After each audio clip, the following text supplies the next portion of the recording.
नमस्कार। प्रभु राम के व्यक्तित्व और जीवन को समझने के इस प्रयास में आपका स्वागत है। यह वार्तालाप श्रृंखला राम को जानने, समझने और मन में बसाने के लिए है। इसमें मैं योगिता पंत अपने मार्गदर्शक एवं गुरु अनिल चावला जी के सम्मुख कुछ जिज्ञासाएं प्रकट करती हूँ और वे समाधान करते हैं। आइए इस वार्तालाप का आनंद लें। अनिल जी, बहुत बहुत स्वागत है आपका। नमस्कार। अनिल जी, पिछली बार आपने बताया था कि रावण की सभा में रावण की माता एवं वृद्ध मंत्री ने रावण को समझाने का प्रयास किया था। वहां मौजूद किसी अन्य व्यक्ति ने भी रावण को समझाने का प्रयास किया? हाँ, उस सभा में बहुत लोग थे, सब वरिष्ठ जन थे। जी। तो जब रावण की माता के समझाने पे वो नहीं माना, जी। लगा कि ये तो नहीं मान रहा, जी। तो रावण के नाना, जी। जो बहुत बुद्धिमान थे, बहुत विद्वान थे, जी। जिनका नाम था माल्यवान, जी। उन्होंने प्रयास किया। उन्होंने खड़े हुए और बड़े शालीनता से जी। रावण को कहा कि शास्त्रों में लिखा है कि जो राजा सब विद्याओं में सुशिक्षित होता है जी। और नीति का पालन करने वाला होता है, वह दीर्घ काल तक शासन करता है जी। और अपने शत्रुओं पर भी विजय प्राप्त करता है। जी। तुम सुशिक्षित हो, तुम जी। नीति को जानते हो। जी। अब नीति शास्त्र का एक सिद्धांत है कि समय अनुसार जी। राजा को कभी तो संधि कर लेनी चाहिए और कभी लड़ाई करनी चाहिए। जी। ये समय के अनुसार है। जी। जो राजा हमेशा संधि की तरफ जाता है वो भी ठीक नहीं है, जो राजा हमेशा लड़ाई की ओर जाता है जी। वो भी ठीक नहीं है। अपनी बुद्धि के अनुसार ये निर्णय लेना चाहिए। जी। हमेशा ये सिद्धांत है कि जिस राजा की शक्ति क्षीण हो रही हो, कमजोर हो रही हो, जी। ऐसे राजा को, और ऐसे राजा को जो दूसरे राजा के समान शक्ति वाला है। अगर शक्ति मान लीजिए तो सामने वाला एक राजा है जी। और इधर एक राजा है, मान लीजिए मैं एक राजा हूं, जी। तो सामने वाले के मुकाबले यदि मेरी शक्ति कमजोर है जी। या बराबर भी है जी। तो युद्ध नहीं करना चाहिए, संधि कर लेनी चाहिए। जी। देखिए, बड़ा भारी सिद्धांत दिया माल्यवान ने, जो आज भी बिल्कुल उपयुक्त है, गलत नहीं है। जी। उन्होंने कहा युद्ध कब करना चाहिए? युद्ध केवल तभी करना चाहिए जी। जब हमें मालूम हो कि हम शत्रु से बहुत अधिक शक्तिशाली हैं, उसकी शक्ति क्षीण हो रही है, कमजोर हो रही है, वो अंदर अंदर खोखला हो गया है, जी। तो युद्ध कर लीजिए, जी। अन्यथा युद्ध मत करिए। और दूसरी बात, उसी का सिद्धांत से एक बात माल्यवान जी ने कही जी। कि अपने से अधिक शक्ति वाले को या समान शक्ति वाले का जी। युद्ध तो दूर, कभी अपमान भी नहीं करना चाहिए, जी। क्योंकि ऐसा युद्ध जो आप जीत नहीं पाओगे। जी। युद्ध जीतने के लिए बहुत ज्यादा शक्ति चाहिए। जी। तो इस सिद्धांत को देखते हुए मुझे ऐसा लगता है कि राम के साथ संधि कर लेना ही उचित होगा, वही अच्छा उपाय है। ये जी। सारे आक्रमण जो राम ने हम पर करने को तैयार खड़े हैं, जी। जी। वो उसकी जड़ तो एक है कि तुम सीता को लेके आए, जी। सीता को लौटा दो जी। और इस आक्रमण से बच जाओ। जी। दूसरी और उन्होंने एक और बात कही कि जैसा मुझे ज्ञात हुआ है जी। कि समस्त देवता, ऋषि, गंधर्व जी। सभी राम की विजय चाहते हैं, उनके साथ सहयोग कर रहे हैं। जी। अतः राम का विरोध करना ठीक नहीं है। तुम्हारे लिए ये उपयुक्त होगा कि तुम संधि की इच्छा करो, युद्ध की इच्छा मत करो। जी। तुमने दिग्विजय करने के लिए पूरे हर और जब जीतने के लिए तुम निकले थे, जी। तुमने धर्म का भारी नाश किया, जी। सदा अधर्म को गले लगाया। जी। केवल ऐसा नहीं कि धर्म के आधार पर चले हो, नहीं, तुमने धर्म का नाश किया है। जी। अब धर्म क्या है? तो जो देवताओं द्वारा पोषित होता है वह धर्म है। अब विश्व में जी, तुमने धर्म का नाश किया, जी, तुम्हारा धर्म जो है नाश हो चुका है, जी, तुम्हारा अधर्म बढ़ चुका है और देवताओं द्वारा पोषित धर्म जो है वो बहुत सशक्त हो गया है, प्रबल हो गया है। जो तुम्हारा अधर्म है ना,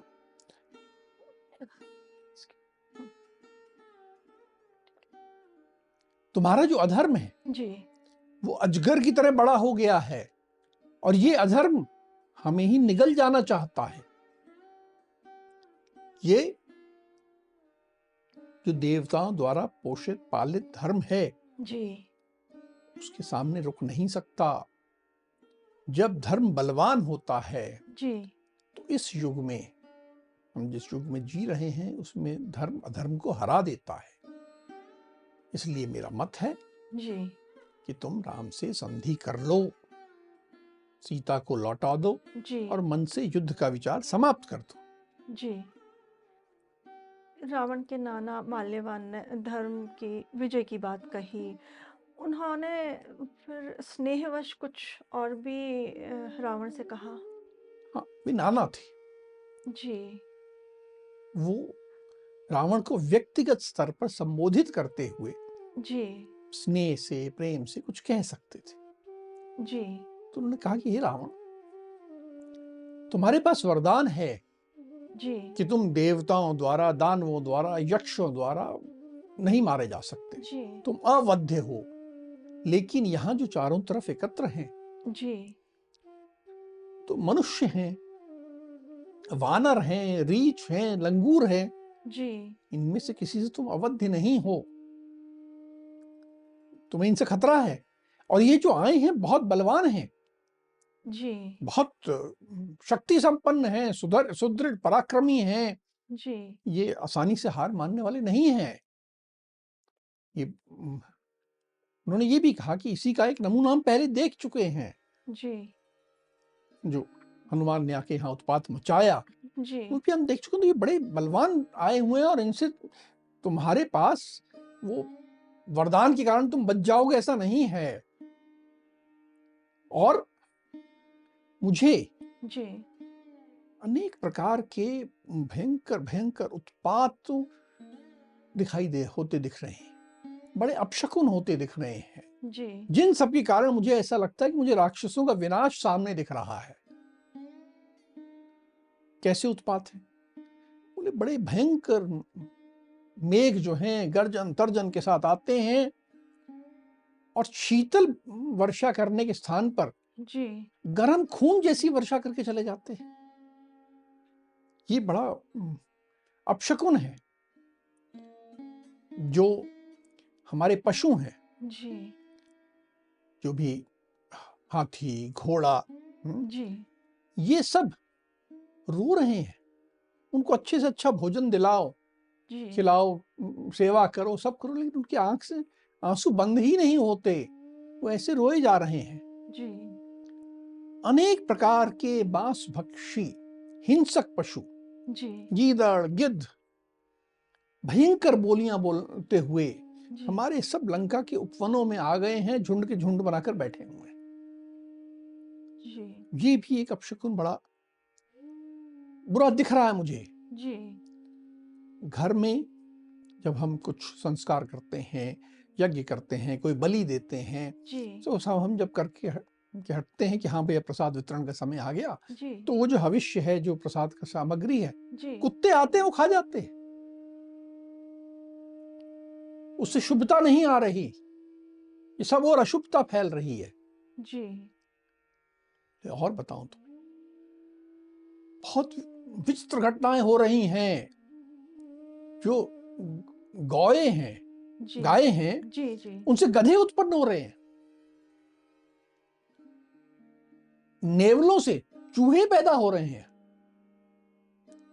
बड़ी विचित्र बातें हो रही हैं सब। ये बड़े अपशकुन हैं। जी, बाघ से बिलाव और कुत्तों से सुअर समागम कर रहे हैं। जी, राक्षस और मनुष्यों से जी, किन्नर समागम कर रहे हैं। देखिए, यहां माल्यवान ने जिस ओर इशारा किया है जी, उसे समझने की आवश्यकता है जी, कि यौन संबंधों को लेके जी, जब समाज में निरंकुशता व्याप्त हो जाती है, जी, जो अनुशासन है वो टूट जाता है, कोई भी किसी के साथ करने लगता है, जी, तो ये समाज के पतन का द्योतक होता है, सूचक होता है। जी, तो मालेवान ने कहा कि इस प्रकार जी, सब ओर अपशकुन हो रहे हैं। पक्षी, मृग यानी हिरण सूर्य की ओर मुख करके रोने लगे हैं, रोते रहते हैं, पता नहीं क्या होता है।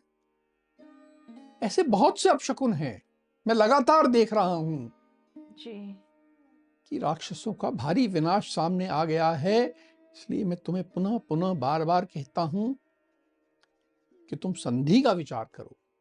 और ये जो राम आए हैं, जी, इन्हें साधारण नर मत समझना।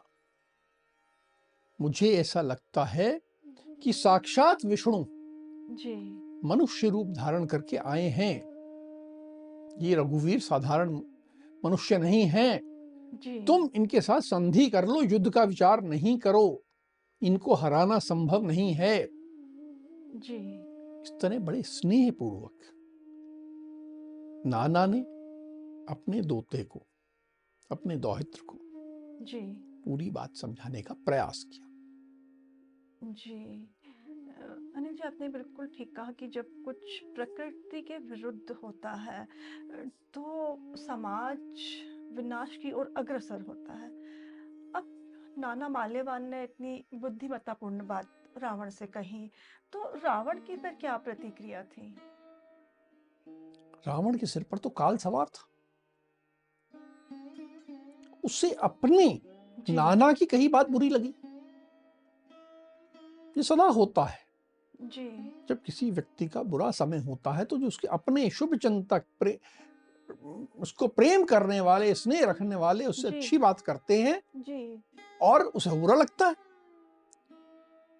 अपने नाना की हितकर बात उससे सहन नहीं हुई, उसे क्रोध आ गया, बिल्कुल क्रोध के वशीभूत हो गया।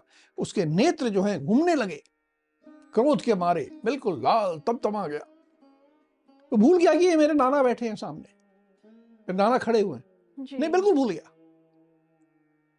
और बड़े अपमानजनक तरीके से बात करते हुए अपने नाना से कहता है जी, कि तुमने शत्रु का पक्ष लेकर मेरे अहित की बात कही है। माल्यवान ने तो हित की बात कही थी, जी, लेकिन यहां ये कह रहा है कि तुमने अहित की बात कही है। मुझे ऐसा लगता है कि तुम तो शत्रु के साथ मिल गए हो, या उसने तुम्हें कुछ दे दिया है, प्रोत्साहन दे दिया, कुछ धन दे दिया, कुछ राशि दे दी। जी, ये तो मुझे समझ ही नहीं आ रहा तुम ऐसी बातें क्यों कर रहे हो। बेचारा राम है कौन? एक मनुष्य ही तो है, उसमें क्या है? जी, बेचारा भी कुछ बंदरों का सहारा लेके आया हुआ है, ना उसके पास सेना है ना कुछ है, बिल्कुल लाचार आदमी है वो। उसके पिता ने भी उसे त्याग दिया, पिता के त्यागने के बाद वन वन भटकता फिर रहा है। जी, उसके पास कुछ शक्ति नहीं है। पता नहीं आप लोगों को क्यों उसमें महान शक्ति दिखती है, आपको क्यों ऐसा लगता है कि मुझे उससे डरना चाहिए। जी, आप जानते हो कि मेरे कितने पराक्रम हैं, मैं सब पराक्रमों से संपन्न हूं। जी, देवताओं के मन में भी मेरे से भय उत्पन्न हो जाता है। जी, मुझे कोई हरा नहीं पाया आज तक, मेरे इतने पराक्रम हैं, जी, और फिर भी आप मुझे राम से डरा रहे हैं। मुझे आपकी नीयत ठीक नहीं लगती। अहंकार इतना सर पे चढ़ गया था। बिल्कुल। बोले आप सोचते कि मैं उससे भयभीत हो जाऊंगा? जी, बिल्कुल नहीं होने वाला मैं भयभीत। मैं किसी से भय नहीं करता, जी, और मेरी प्रकृति ये है जी, कि मैं चाहे टूट कर दो टुकड़े हो जाऊं, किसी के सामने झुकूंगा नहीं। मैं सच्ची प्रतिज्ञा करके आज ये कहता हूं जी, कि ये जो समुद्र पार करके वानर सेना के साथ राम आए हैं, जी, ये यहां से जीवित नहीं लौट सकेंगे। इस तरह बड़ी कठोर वाणी में जी, उसने अपने नाना को अपमानजनक तरीके से संबोधित किया। जी। रावण के इस प्रकार कहने के बाद फिर माल्यवान ने क्या कहा? माल्यवान के पास कहने कुछ बचा नहीं था। जी, वो जो कुछ कहना था कह चुके थे। अपमानित हो गए थे राजा से, जी, लज्जित हो गए, जी, अपना सिर झुकाया जी। और चुपचाप वहां से चले गए। रावण ने क्या किया उसके पश्चात? अब माल्यवान तो चले गए, जी, रावण जो है युद्ध की तैयारियों में लग गया। जी, उसने सब मंत्रियों के साथ चर्चा करी जी, कि कैसे कहां कैसे तैनाती की जाए, और सारी चर्चा, सारी क्षमताएं सबकी समझ के जी, फिर उसने निर्देश दिए जी, कि पूर्व के द्वार पर प्रहस्त जी, सेनापति प्रहस्त हैं, जी, वे मोर्चा संभालेंगे। दक्षिण द्वार पर जो महापराक्रमी, महापार्श्व और महोदर है, जी, ये मोर्चा संभालेंगे। जी, तो पश्चिम द्वार पर जी, अपने पुत्र इंद्रजीत को निर्देशित किया। जी, उसका मूल नाम मेघनाथ था। जी, इंद्रजीत से कहा जाता था कि उसने इंद्र पे विजय प्राप्त की थी। जी, उसे कहा गया कि पश्चिम द्वार का मोर्चा तुम अपनी सेनाओं के साथ संभालो। जी, हर एक जो भी तैनाती की गई, सेनापति का नाम हम बता रहे हैं, उसके साथ एक विशाल सेना थी। जी, जी, और उत्तर दिशा पे के लिए उसने कहा कि यहाँ पर शुक और सारण, जी, ये दोनों मोर्चा संभालेंगे, इनके साथ उनकी सेनाएं रहेंगी, लोग ऐसे रहेंगे, सब पूरी व्यवस्था करें। जी, और साथ ही जी, कहा कि ये उत्तर दिशा है, जी, यहां मैं स्वयं भी उत्तर दिशा के द्वार पर ही रहूंगा, मैं उत्तर दिशा के द्वार पर युद्ध करूंगा। जी, उसने अपना तय कर लिया, सब जी, चारों दिशाओं का तय कर लिया। जी, और फिर कहा जो नगर के मध्य छावनी है, जी, वहां पर मोर्चा संभालने के लिए विरूपाक्ष को नियुक्त किया गया कि छावनी की रक्षा करना, जी, कि चारों द्वार हो गए और बीच की रक्षा करने के लिए जी, विरूपाक्ष को नियुक्त किया गया कि छावनी की व्यवस्था की तुम रक्षा करो। जी, इस तरह सब निर्देश दिए, सारी सबको तैनाती का आदेश दिया कि आप जाइए अपने अपने स्थानों पर मोर्चा संभालिए, जी, और फिर वह अंतःपुर में चला गया। जी। रावण ने इस प्रकार सेना की तैनाती की। उधर पे राम ने भी तो कुछ सेना की तैनाती के बारे में कुछ विचार विमर्श किया होगा अपने लोगों के साथ। बिल्कुल, राम ने भी जी, बहुत व्यवस्थित रूप से जी, विचार करने के लिए सबको बुलाया। जी, सब आए, सुग्रीव आए, सारे मंत्री आए, हनुमान थे, उनमें जितने मंत्री मुख्य मुख्य जो सेनापति थे, जी, सबके साथ एक अपनी बैठक बुलाई जी, और विचार प्रारंभ किया। जी, जैसे विचार प्रारंभ किया तो सबसे पहले विभीषण खड़े हुए जी, और उन्होंने कहा कि मेरे जो 4 मंत्री हैं, जी, जिनका नाम है अनल, पनस, जी, संपाति और प्रमति, ये चारों जो मेरे साथ आए थे, जी, इन चारों ने जी, पक्षी का रूप धारण किया और ये चारों जी, शत्रु की सेना में गए जी, और सारी बात समझ के आए हैं, सारी सेना की तैनाती समझ के आए हैं, सब करके आए। जी। विभीषण ने पहले से अपना एक विभीषण की तैयारी देखिए, विभीषण का इस पूरे युद्ध में बहुत महत्वपूर्ण भूमिका है। जी, उसकी योजना, उसकी जी, तैयारी, उसकी समझ, सब कुछ। जी, उन्होंने कहा कि मैं सब देख के आया हूं, वो मेरे चारों देख के आए हैं। जी, और फिर उन्होंने बड़ी विस्तार से एक एक रिपोर्ट दी, जी, जानकारी दी कि पूर्व द्वार पे किसकी तैनाती है, पश्चिम पे किसकी है, दक्षिण में किसकी है, उत्तर में किसकी है, जी, कितने कितने सैनिक हैं, कितने घोड़े हैं, कितने हाथी हैं, कैसे अस्त्र शस्त्र हैं, जी, सारा बहुत विस्तार में लंबा वर्णन करके जी, उस पूरी सभा को बताया। जी, और बताने के बाद कहा कि ये मैंने जो आपको सारा विवरण दिया है, जी, मेरा उद्देश्य आपको डराना या हतोत्साहित करना नहीं है। जी, मेरा केवल इतना उद्देश्य है जी, कि आप शत्रु की व्यूह रचना समझें जी, और उसी के अनुसार आप भी व्यू बनाएं, जी, क्योंकि रावण को जीतने के लिए जी, व्यूह रचना आवश्यक है। व्यूह रचना करके ही जी, आप रावण का विनाश कर सकेंगे। जी, इस प्रकार विभीषण ने पूरी बात कही। जी, ये विभीषण ने जो जानकारी दी राम को, फिर राम का क्या कहना था? हम सबसे पहले तो विभीषण की प्रशंसा की कि आपने बहुत अच्छी जानकारी दी, जी, और तदनुसार जी, सबसे चर्चा की। जी, चर्चा करने के बाद निर्णय लिया।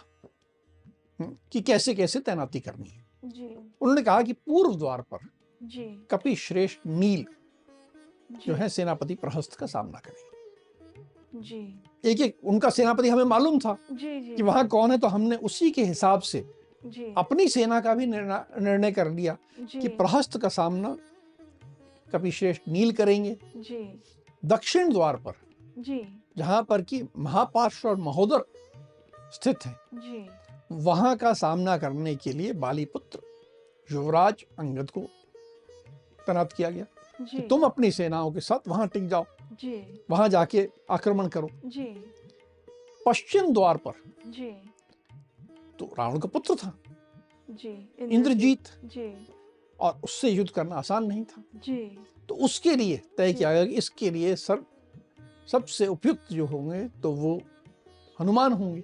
जी, पवन पुत्र हनुमान को जी, ये पश्चिम द्वार की जिम्मेदारी सौंपी गई। जी, इंद्रजीत का सामना, इंद्रजीत की पूरी सेना का सामना आप अपनी सेना की टुकड़ी के साथ सामना करिए। जी, सामने सामने कर लिया। जी, और फिर उत्तर दिशा की बात आई। जी, उत्तर दिशा के बारे में जी, क्योंकि रावण वहां था, तो जी, राम ने कहा कि लक्ष्मण और मैं, जी, हम दोनों उत्तर दिशा में रावण का सामना करेंगे। जी, उत्तर दिशा की चारों दिशाओं की बात आ गई। जी, अभी बचा क्या? मध्य।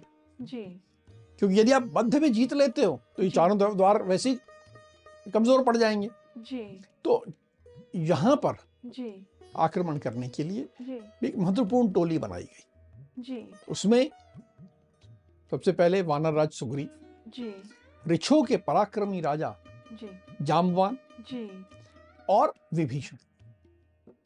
जी, विभीषण जानते हैं उसको, जी, तो विभीषण उसको संभालने में ठीक है। तो ऐसे एक एक व्यक्ति की एक एक जिम्मेदारी सौंपी गई कि नगर के बीच में आक्रमण करने की जिम्मेदारी इन तीन को दी गई। जी, इस प्रकार पूरी व्यूह रचना जी, राम ने अपने लोगों के साथ बैठ के, जी, जो जिसे आज की भाषा में कहते हैं इंटेलिजेंस इनपुट्स जो आए थे, जी, जासूसों द्वारा अप्लाई गई जानकारी, जी, उसका उपयोग करते हुए सारी व्यूह रचना की गई। जी।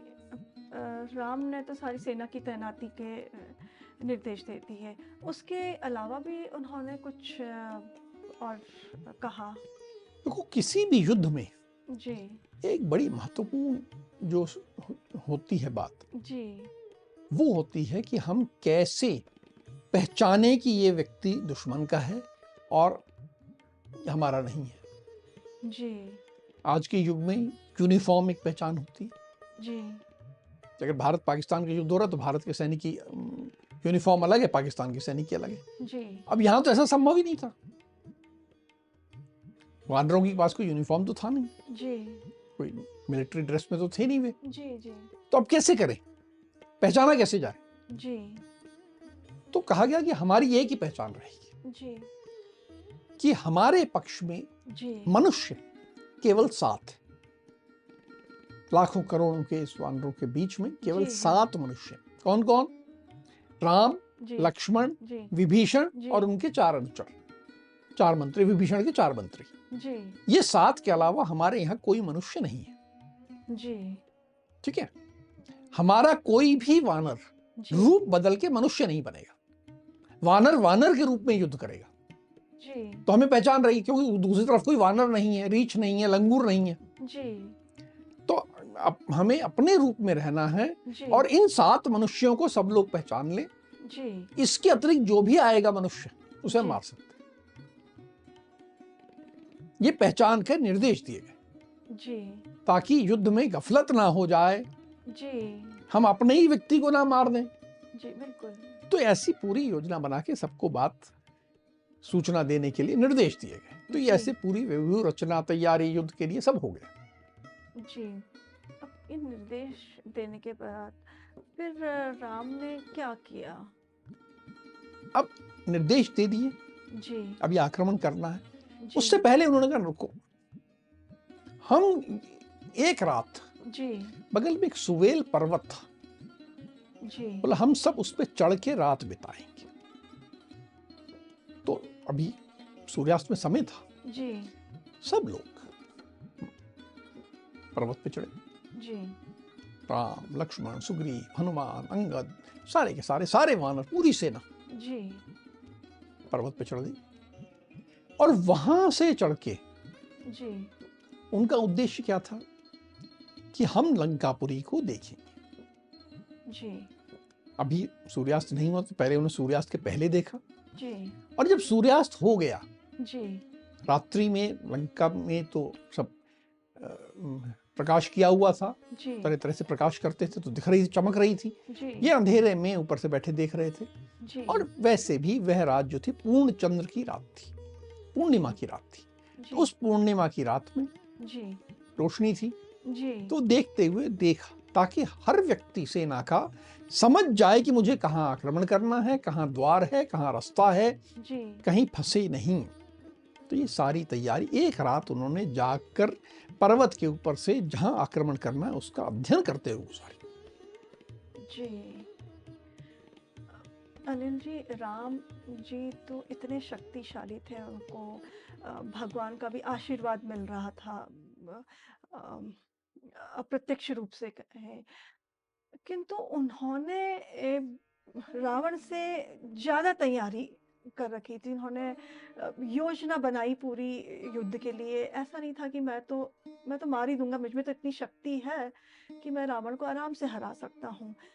किंतु उन्होंने पूरी तैयारी करी, पूरी मेहनत करी, इंटेलिजेंस इनपुट्स भी लिए, सारी तैयारी करके, और मुझे लगता है ये हमारे लिए बहुत सीखने वाली बात है कि हम अपने आप को बहुत सक्षम समझें, पर हमें भी कुछ कार्य करना है तो उसकी पूरी तैयारी करनी पड़ती है, योजना बनानी पड़ती है, सब करना पड़ता है। अब हम आज की चर्चा को यहीं विराम देते हैं। अगली कड़ी में राम और हनुमान के जीवन से जुड़े कुछ अनछुए पहलुओं के साथ हम दोनों फिर उपस्थित होंगे। राम राम। राम राम।